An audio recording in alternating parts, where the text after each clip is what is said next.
Hello दोस्तों स्वागत है हमारे यूट्यूब चैनल करियर मार्गदर्शन में। दोस्तों आज के इस वीडियो में जिस कॉलेज का रिव्यू करने वाले हैं उस कॉलेज का नाम है गजराजा मेडिकल कॉलेज ग्वालियर। दोस्तों आज के इस वीडियो में इस कॉलेज के बारे में पूरी इन्फॉर्मेशन देने वाले हैं कि कॉलेज कहाँ पे है, कौन कौन से कोर्सेज ऑफर करता है, कोर्सेज में आपको एडमिशन कैसे मिलता है, उन कोर्सों की फीस क्या होती है, कॉलेज ओवरऑल कैसा है, हॉस्टल फीस क्या लगती है, हॉस्टल वगैरह कैसा है, इंफ्रास्ट्रक्चर कॉलेज का कैसा है, फैसिलिटीज़ क्या क्या प्रोवाइड करती है, ओवरऑल कॉलेज कैसा है, आपको इसमें एडमिशन लेना चाहिए या फिर नहीं लेना चाहिए, ये जो सारी इन्फॉर्मेशन है आज की इस वीडियो में आपको देने वाले हैं। तो अगर आप भी इस कॉलेज में एडमिशन लेने जा रहे हैं तो एडमिशन लेने से पहले ये वीडियो आपको पूरा जरूर देखना चाहिए। तो आइए वीडियो को स्टार्ट करते हैं और आपको इस कॉलेज के बारे में पूरी इन्फॉर्मेशन देते हैं। दोस्तों आइए सबसे पहले बात कर लेते हैं इस कॉलेज की ओवरव्यू के बारे में। कॉलेज के ओवरव्यू की बात करते हैं तो यहाँ ये कॉलेज जो स्टेब्लिश हुआ था वो 1946 में आपका कॉलेज स्टेब्लिश हुआ था। लोकेशंस की बात करते हैं तो ग्वालियर मध्य प्रदेश में आपका कॉलेज पड़ जाता है। इंस्टीट्यूट टाइप्स की बात करते हैं तो एक गवर्नमेंट यूनिवर्सिटी है।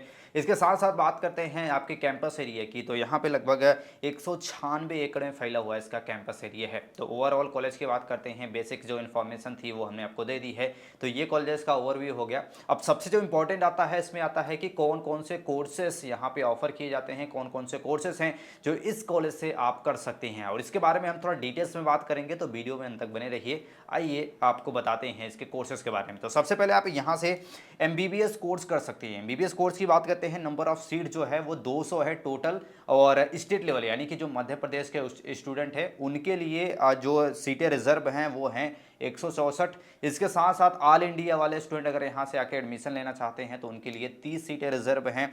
इसके साथ साथ 6 टीचर आपकी हैं नॉमिनीज़ के लिए। इसके साथ साथ ये आपके ओवरऑल सीट्स के बारे में हो गई एमबीबीएस कोर्स की। दूसरा कोर्स की बात करते हैं। दूसरा कोर्स आता है आपका एमडी या फिर एमएस कोर्स, यानी कि अगर आप एमबीबीएस कोर्स कर चुके हैं और आगे चल के पोस्ट ग्रेजुएशन कोर्सेज करना चाहते हैं तो एमडी या फिर एमएस कर सकते हैं।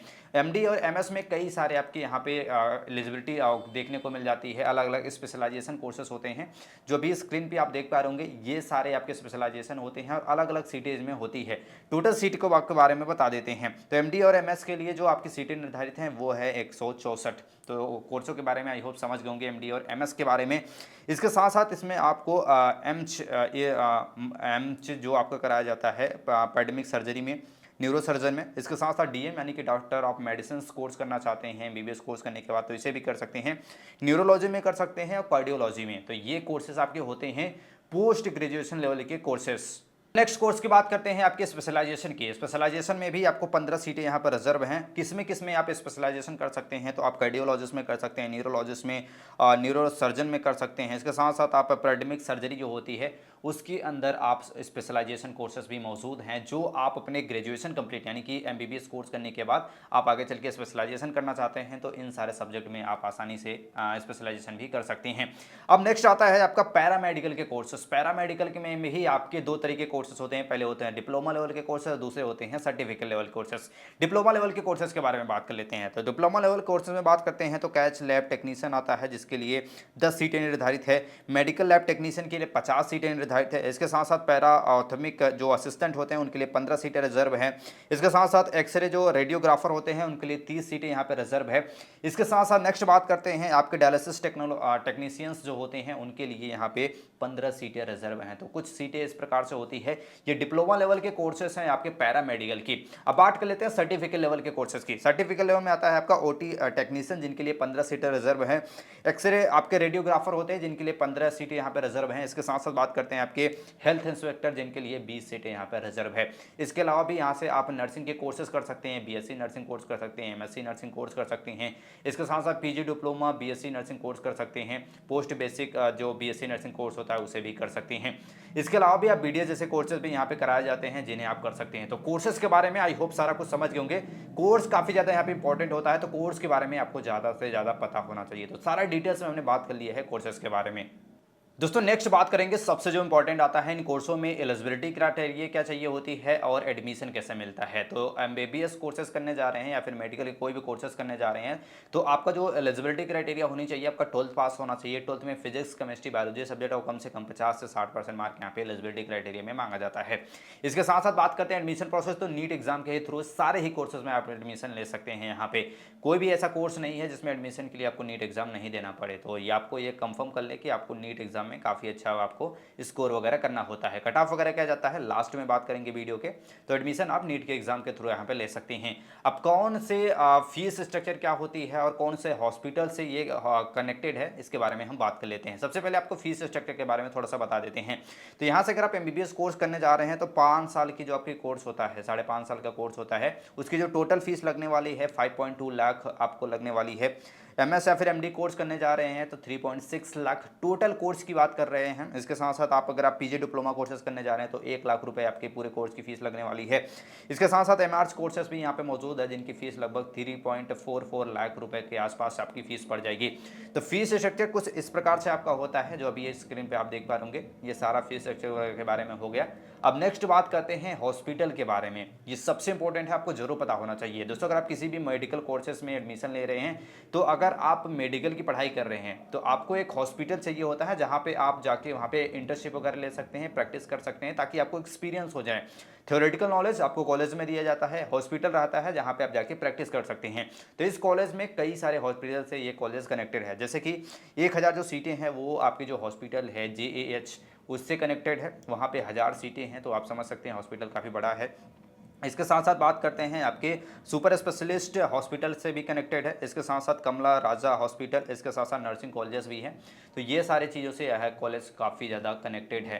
तो ये बेनिफिट्स आपको मिलता है। मेडिकल की पढ़ाई कर रहे हैं आप, एमबीबीएस कोर्स करने जा रहे हैं, एमडी या फिर एमएस कोर्स करने जा रहे हैं, तो प्रैक्टिस की काफ़ी ज़्यादा जरूरत पड़ती है। तो हॉस्पिटल में जो आपके सीनियर लेवल के डॉक्टर होते हैं उनके साथ कार्य करने से चीज़ें आपको ज़्यादा समझ में आती है। तो ये बेनिफिट्स आपको मिलता है अगर आपका जो कॉलेज है हॉस्पिटल से किसी कनेक्टेड है। अब नेक्स्ट बात करते हैं, सबसे इंपॉर्टेंट आता है हॉस्टल वगैरह के बारे में। थोड़ा सबको बता देना चाहते हैं, हॉस्टल के बारे में भी आप जानना चाहते होंगे। तो हॉस्टल की बात करते हैं, जो आपका हॉस्टल है वो 8 टोटल हॉस्टल इसमें है। 4 गर्ल्स के लिए है, 4 बॉयज़ के लिए है। अब फीस स्ट्रक्चर के बारे में आप कमेंट में आपसे पूछ सकते हैं, अगर आप जानना चाहते हैं कमेंट में आपको हम बता देंगे कि फीस वगैरह कितनी लगती है। लाइब्रेरी के बारे में थोड़ा सा आपको बता देना चाहते हैं। लाइब्रेरी में 30,000 प्लस आपको यहाँ पे बुक्स देखने को मिल जाती है। लाइब्रेरी की जो टाइमिंग है वो 8 बजे से लेके रात को 8 बजे तक है, सुबह से लेके शाम को 8 बजे तक लगभग आपकी लाइब्रेरी खुली रहती है। संडे को हॉलीडे रहता है लाइब्रेरी का। तो ये बेसिक कुछ इन्फॉर्मेशन है आपकी लाइब्रेरी के बारे में। इसके साथ साथ लाइब्रेरी में आपके कंप्यूटर वगैरह भी हैं, तो आप जाके आप पढ़ाई भी कर सकते हैं कंप्यूटर पे बैठ के भी। तो ये बेनिफिट्स आपको मिलता है। बहुत सारे लाइब्रेरीज में आपको ये फैसिलिटीज़ नहीं देखने को मिलती है, ज़्यादातर बुक्स वगैरह होती हैं, पर यहाँ पे कंप्यूटर वगैरह भी यहाँ पे आपको दिया गया है। अब नेक्स्ट बात करते हैं इस कॉलेज के बारे में, तो वो आता है आपका कट ऑफ, जो आप में से कई सारे स्टूडेंट जानना चाहते होंगे और ये सबसे इंपॉर्टेंट है। एमबीबीएस कोर्स के लिए कट ऑफ वगैरह क्या जाता है। सबसे पहले बात कर लेते हैं फर्स्ट राउंड में जो आपका कट ऑफ वगैरह जाता है वो क्या जाता है।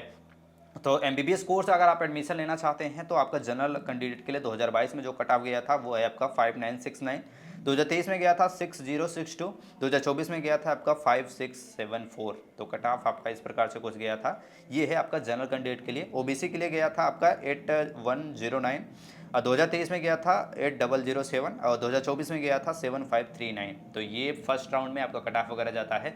सेकंड राउंड की कट ऑफ की बात कर लेते हैं। सेकंड राउंड की कट ऑफ की बात करते हैं तो लास्ट राउंड के जो कट ऑफ होता है वो होता है आपका लगभग जनरल कैंडिडेट के लिए 2022 में गया था आपका 12588, 2023 में गया था 16970, आपका 2023 में गया था। 24 कट ऑफ की बात करते हैं तो 5674।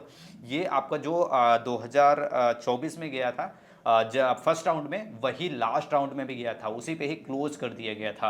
तो 2024 में ये आपका हो गया। तो आप समझ सकते हैं कि लास्ट राउंड में भी आपका सिलेक्शन होने के चांसेस काफ़ी ज़्यादा कम हो गए, क्योंकि आपके जो स्टूडेंट हैं काफ़ी ज़्यादा आ रहे हैं। बहुत सारे स्टूडेंट हैं जो आगे चल के एमबीबीएस करना चाहते हैं, एमबीबीएस में एडमिशन लेना चाहते हैं। वहीं बात करते हैं ओबीसी वाले के लिए। ओबीसी वाले के क्या कट ऑफ जा रहा है, तो 2022 में गया था लगभग 13775, 2023 में गया था 1207252, लेकिन आपका जो 24 में गया था वो आपका जो फर्स्ट राउंड में गया था 7539, वही आपके लास्ट राउंड में भी गया था, तो उसी पे ही क्लोज कर दिया गया था।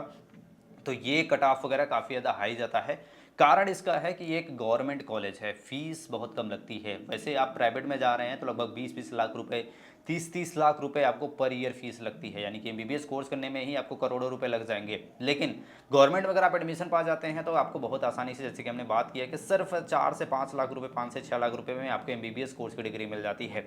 और हर स्टूडेंट चाहता है कि कम फीस में आपको यहाँ पे एडमिशन आपको मिल जाए। अब सबसे लास्ट में आपको बात कर लेते हैं इसके फैसिलिटीज़ वगैरह के बारे में। फैसिलिटीज़ काफ़ी इंपॉर्टेंट है और आपको जरूर पता होना चाहिए कि कॉलेज का इंफ्रास्ट्रक्चर कैसा है, क्या क्या फैसिलिटीज़ प्रोवाइड करता है। फैसिलिटी में सबसे पहले बात कर लेते हैं कि मेडिकल फैसिलिटीज़ आपको मिल जाती है, जैसे कि पता है कि आपको हॉस्पिटल वगैरह है तो आपको मेडिकल फैसिलिटी आसानी से मिल जाएगी। साथ ही साथ बात करते हैं आपके कैंटीन और कैटरिंग की जैसी व्यवस्था है। हॉस्टल के बारे में हमने बताया कि 8 हॉस्टल है, जिसमें 4 गर्ल्स के लिए, 4 बॉयज़ के लिए स्पोर्ट्स फैसिलिटीज़ मिल जाती है, बास्केटबॉल के लिए, फुटबॉल, क्रिकेट के लिए, ये सारे ग्राउंड वगैरह बने हुए हैं।